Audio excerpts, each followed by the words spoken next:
So I'm going to travel a little back further in time to the beginning of the 20th century. Oh, not yet. And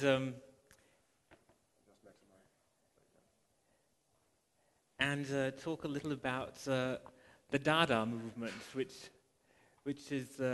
only flourished quite briefly during the 1910s and the 1920s. But I think they have really important lessons to tell us about play as a fundamental expression of humanity, and their lessons are as relevant today as they were back then, perhaps even more so, because it's only now, I think, that we really understand what they were trying to do. So it started in Zurich in about 1916, this movement, and then spread to Paris and Berlin and New York, and they were famous for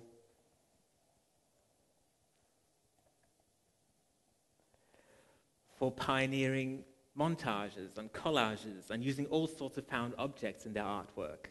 They would use newspaper clippings, cutouts, bits of string and textile, dust, all sorts of seemingly totally random objects, and then just improvise with them.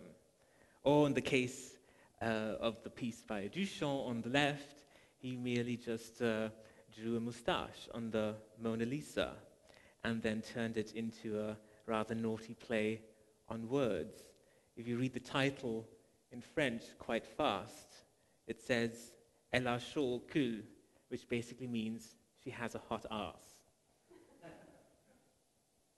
So this sort of art was completely revolutionary. The art was no longer about perfecting a craft or of painting or sculpture or creating objects of beauty.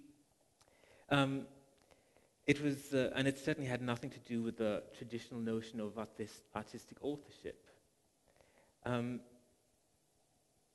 Here are a couple of more things that are sort of exemplary of what they did.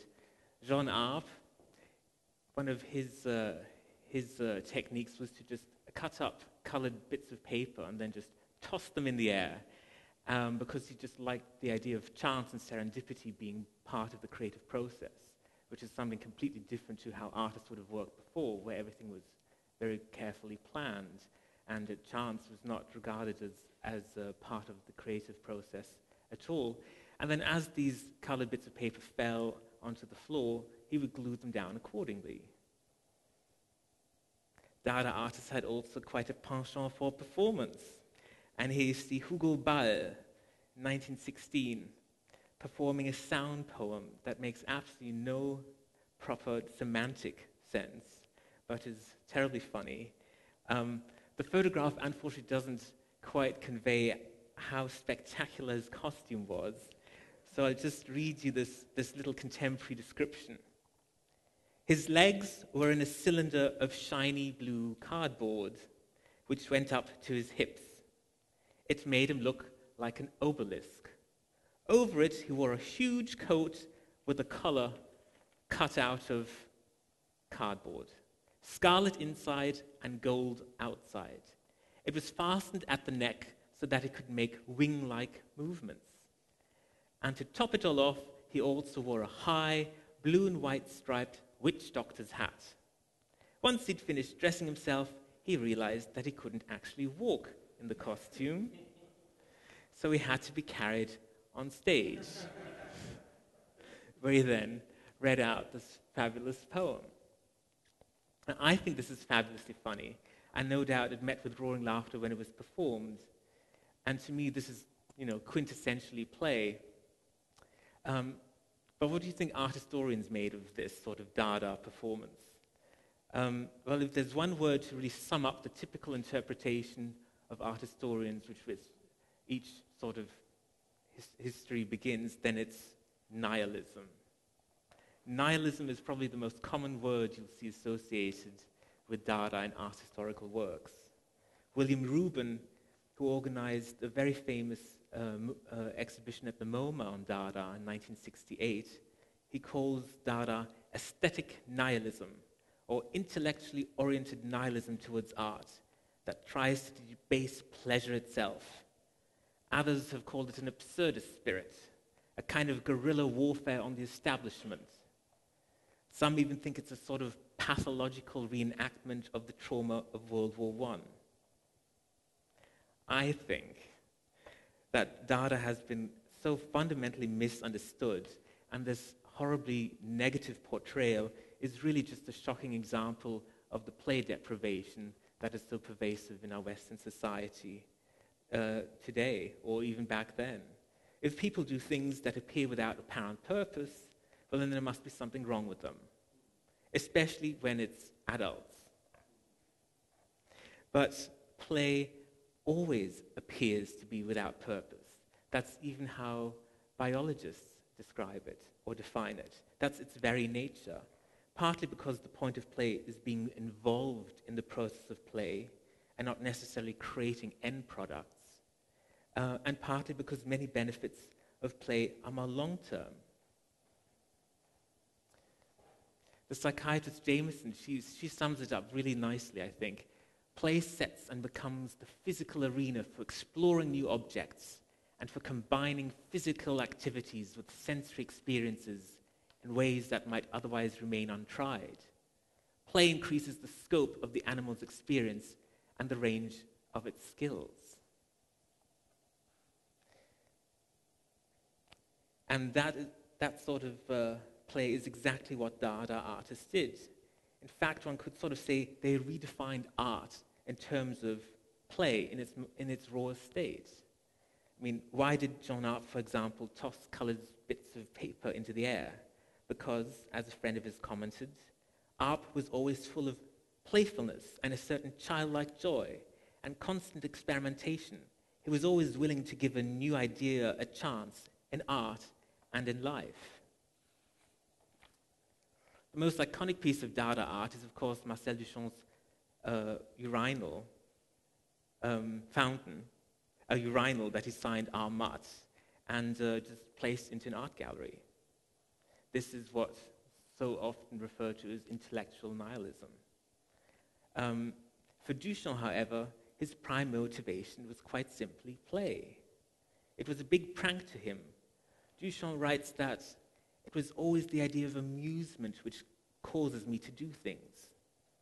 There's a short book called Dialogues with Marcel Duchamp in which an interviewer tries to tease out the motivations and intentions of Duchamp's work. And the word Duchamp most commonly uses was amusement. In fact, he uses the words amusing or amusement an astonishing 41 times on 92 pages. And I counted every one of them. He says you simply follow a line that amuses you more than another without thinking very much about the validity of what you're doing. It's later when you ask yourself if you're right or wrong and if you should change. Duchamp was somebody who could not stand boredom, and he was extraordinarily curious. I always asked myself why a lot, and from that questioning came doubt of everything.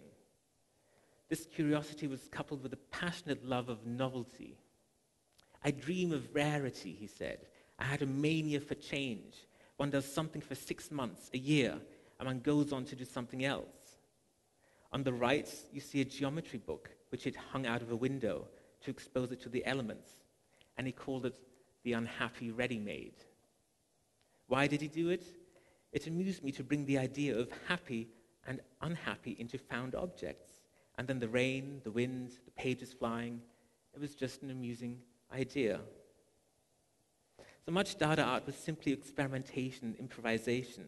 But there's certainly many works where you really see a clear connection between this play with objects and genuine creativity. Just look at this really incredible work by Max Ernst, which is made of leftovers from the dinner table. Can any of you tell what it is? It's just fish bones.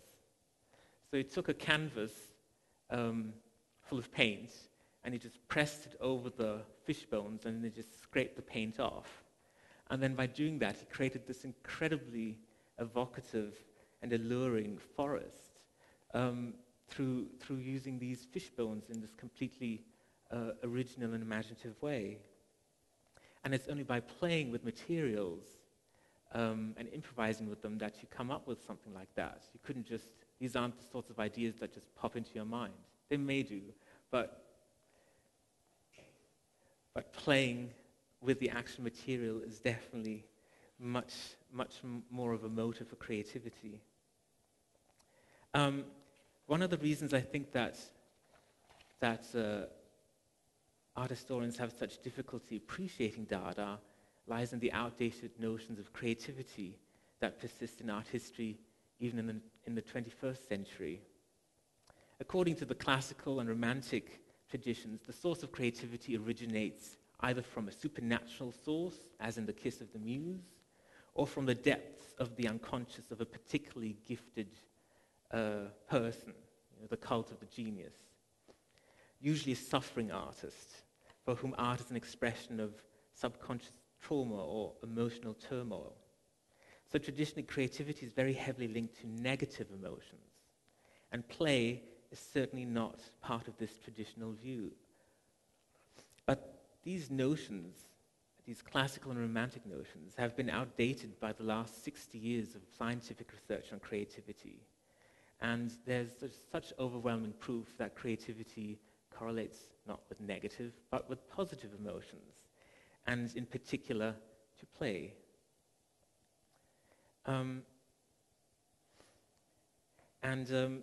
This new idea of how, or this modern concept of creativity, or how scientists define creativity these days, is basically as a combinational process. Creativity is about taking things, concepts from domains that seem completely alien and incongruous, and then putting them together, and out of that merging, creating something new. Just like combining fish bones with grating paint over them, produced this wonderfully imaginative forest. And Max Ernst, he wrote, when he wrote that collage technique is the confrontation of two or more mutually alien realities on an obviously inappropriate level, and the poetic spark which jumps across when these realities approach each other. That's basically the same definition of creativity that somebody like Margaret Bowden, a cognitive scientist, gives these days, who speaks of creativity as a cut and paste process, which I think is just incredibly visionary for these 1920s artists to redefine creativity in terms that science would only catch up with much later on. And one important lesson from Dada is that play is not just an activity to engage in, but that it's a cognitive style, and it's a way of thinking and a way of living. Dada, in so many of the writings, you always find this catchphrase that Dada is a state of mind. To be Dadaist means to let oneself be thrown by things, to oppose all sedimentation. To sit in a chair for a single moment is to risk one's life. And here you see the Baroness Elsa von Freytag-Loringhofen, who is probably one of the most perfectly embodied visions of this idea of play as a mode of being. She started out as a vaudeville performer in Berlin before becoming one of the figureheads of Dada in New York. And one of her friends described her as decked out with impossible objects suspended from chains, swishing long trains, like an empress from another planet, her head ornamented with sardine tins. Indifferent to the legitimate curiosity of passers-by, the Baroness promenaded down the avenues of Manhattan like a wild apparition, liberated from all constraint. Quite a sight to behold. And here's another Dada artist who lived a similarly exuberant and passionate life, Francis Picabia. At the age of 18, he ran away to Switzerland with the wife of a prominent Parisian journalist, to return to Paris only when he ran out of money. In his lifetime, he accumulated 3 wives and numerous mistresses. Given to excess, he drank heavily, smoked opium, and loved the excitement of nightclubs, especially girly shows. Even after World War II, when he was touching 70, he would every Saturday night go to the Bal Nègre in the company of Jacques Prévert, Simone de Beauvoir, and other friends, staying out until 5 a.m. when the metros started running again. He loved racing cars, of which he owned nearly 100 in his lifetime, and yachts, which he sailed near his home on the Côte d'Azur. Now, Picabia was definitely on the extreme side of living a playful life, where the negative side effects of play, as in risk-taking and impulsivity, may be bordering on the self-destructive. But take a Dada artist like Duchamp, for example, and one can see how his extraordinary and adventurous biography and his lifelong curiosity and love of novelty illustrates how positive emotions are not merely a transient experience, but inspire future courses of action. There's a famous positive psychologist called Barbara Fredrickson who writes, "Positive emotions broaden an individual's thought-action repertoire. Joy sparks the urge to play. Interest sparks the urge to explore. Contentment sparks the urge to save and integrate. Positive emotions make us much more adaptable to new situations and much more flexible when confronted with problems," which is why we as humans who have the capacity to remain playful throughout entire lives, which is something not even our close cousins, the chimpanzees, can do, have proven to be so incredibly successful at adapting to so many different environments and living in deserts, living in alpine regions, living in the Arctic. And you see this effect in Duchamp's serene contentment. "I consider myself very happy," he says. "I've never had serious illness or melancholy or neurasthenia," he writes. "Also, I haven't known the strain of producing, painting, not even been an outlet for me, or having a pressing need to express myself." This is not the typical artist for whom art is all about self-expression. This was no easy feat to achieve when one considers his nomadic transcontinental lifestyle, spanning 2 world wars, and the financial strain he often endured in his young years.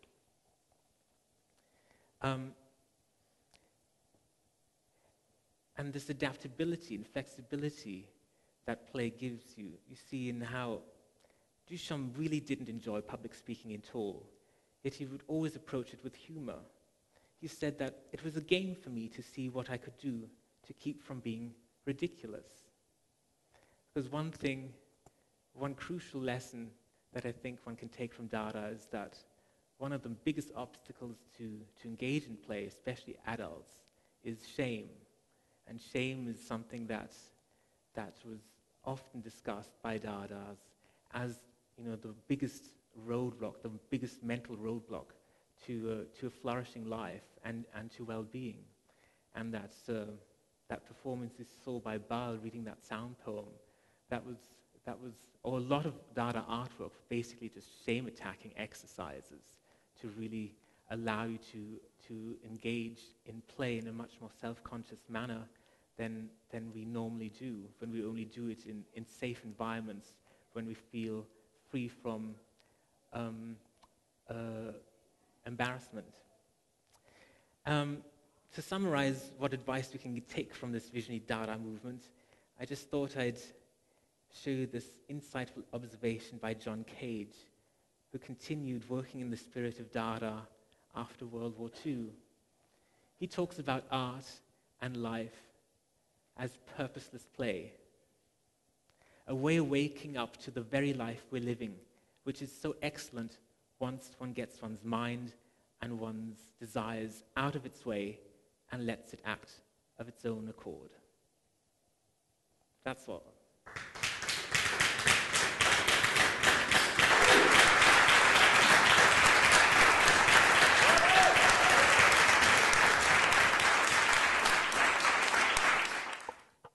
Hi, thanks, Phillips. Thanks, really mind-blowingly good talk. Hi, any comments, notions? Yeah, Sylvan. Hey, Philip, thank you. I liked how you described Dada as, oh no, I lost it.